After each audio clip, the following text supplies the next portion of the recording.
หน้าแฟนเก่ายังบ่เท่าปันใดเด้น้ออีลีบ่น้อที่เขาลือน้องถือผัวป่า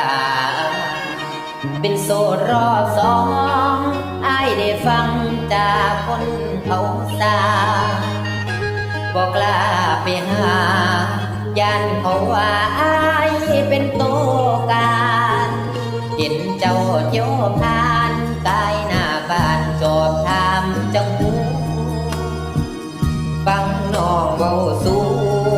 ว่าแม่นอยู่ที่เขาเว้ากัน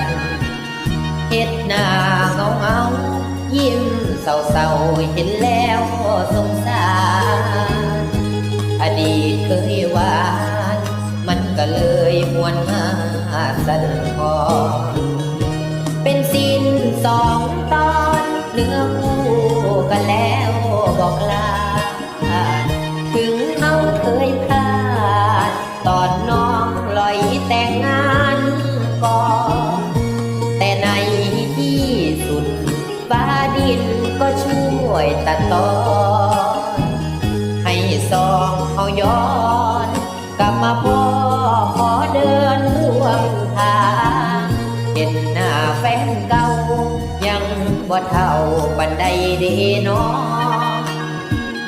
ฟังน้องเว้าต่อว่าอยากขอทบทวนความหลังแฟนเก่าคนนี้ก็ยินดีฝากใจร่วมทางถึงเป็นแม่ห่างอ้ายก็ยังหักน้องคือเก่า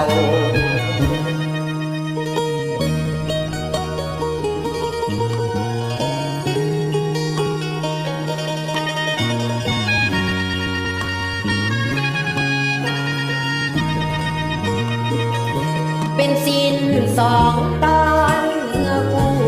กันแล้วบอกลาถึงเขาเคยพลาดตอนน้องลอยแต่งงานก่อนแต่ในที่สุด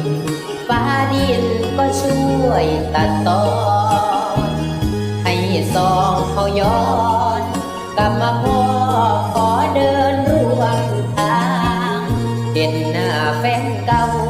ยังบ่เท่าปันใดเด้น้อฟังน้องเว้าต่อว่าอยากขอทบทวนความหลังแฟนเก่าคนนี้ก็ยินดีฝากใจร่วมทางถึงเป็นแม่ห่างอ้ายก็ยังหักน้องคือเก่าชาตินี้สองเฮา